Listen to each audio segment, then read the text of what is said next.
Hello అండి, అందరికీ welcome to కుచ్చు స్పెషల్ డిషెస్. డాబా స్టైల్లో పచ్చి బఠానీకాయ ఎలా చేసుకోవాలో చూపిస్తున్నాను. ఇలాగా కనుక చేశారంటే ఇంకొకసారి డాబాలో తినండి, ఇంట్లోనే చేసుకొని తింటావు, అంత రుచిగా ఉంటుంది. ఎలా చేసుకోవాలో చూపిస్తాను. ముందుగా చిన్న మిక్సీ జార్లో ఒక 2-3 పచ్చిమిర్చిని సగానికి తుంచుకొని వేసుకోండి. అలాగే ఒక 2 ఇంచుల అల్లం పైన పొట్టు తీసుకొని వేసుకోండి. 4-5 వెల్లుల్లి రెబ్బలు పైన పొట్టు తీసుకొని సన్నగా కట్ చేసుకొని వేసుకోండి. వీటన్నిటిని కూడా వీడియోలో చూపిస్తున్నట్టుగా కచ్చాపచ్చాగా గ్రైండ్ చేసుకొని పక్కన పెట్టండి. ఒక 2 పెద్ద సైజు టమోటాలను ఇలాగ మీడియం సైజుగా కట్ చేసుకోండి. సగానికి కట్ చేసుకుంటే సరిపోతుంది.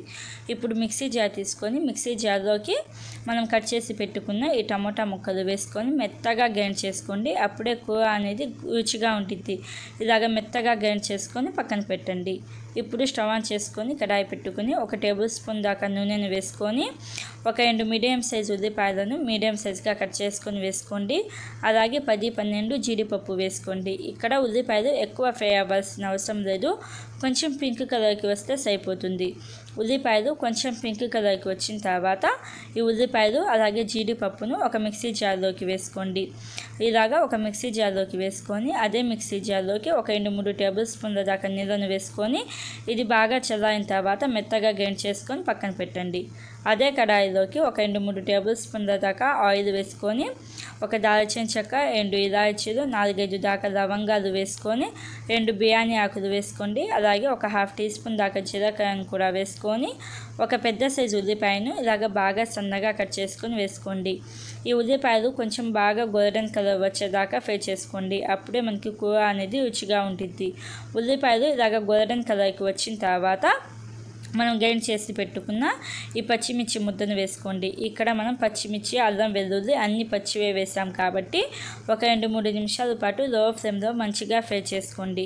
2-3 నిమిషాల పాటు ఫ్రై చేసుకున్న తర్వాత పచ్చి బఠానీ ఒక 1.5 కప్పు దాకా వేసుకొని ఈ పచ్చి బఠానీని కూడా ఒక 2-3 నిమిషాల పాటు ఫ్రై చేసుకోండి.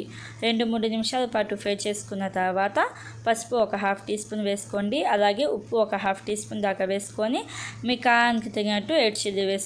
నేను ఇక్కడ కారం తక్కువే వేసాను. కారం వేసేసి ఒకసారి బాగా కలుపుకుని లో ఫ్లేమ్లోనే ఒక 2-3 నిమిషాల పాటు ఫ్రై చేసుకోండి.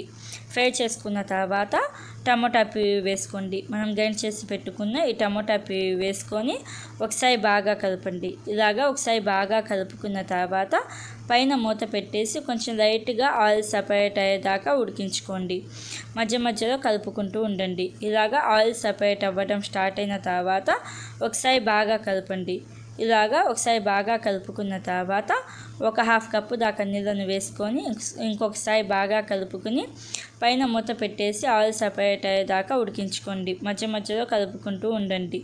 ఇలాగా ఆయిల్ సపరేట్ అవ్వడం స్టార్ట్ అయిన తర్వాత ఒకసారి బాగా కలుపుకుని మంట లో ఫ్లేమ్లో పెట్టేసి గరం మసాలా పొడి ఒక 1/2 టీ స్పూన్ దాకా వేసుకోండి. అలాగే షుగర్ ఒక 1/2 టీ స్పూన్ దాకా వేసుకోండి. షుగర్ వేస్తే టేస్ట్ బాగుండిద్ది, కొంచెం వేసుకోండి.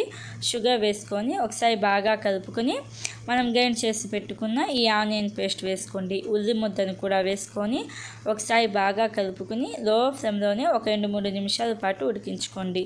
ఒక 2-3 నిమిషాల పాటు ఉడికించుకున్న తర్వాత ఒక 1/2 కప్పు దాకా నీళ్ళను వేసుకొని ఒకసారి బాగా కలుపుకొని పైన మూత పెట్టేసి మీడియం ఫ్లేమ్లో ఒక 4-5 నిమిషాల పాటు ఉడికించుకోండి.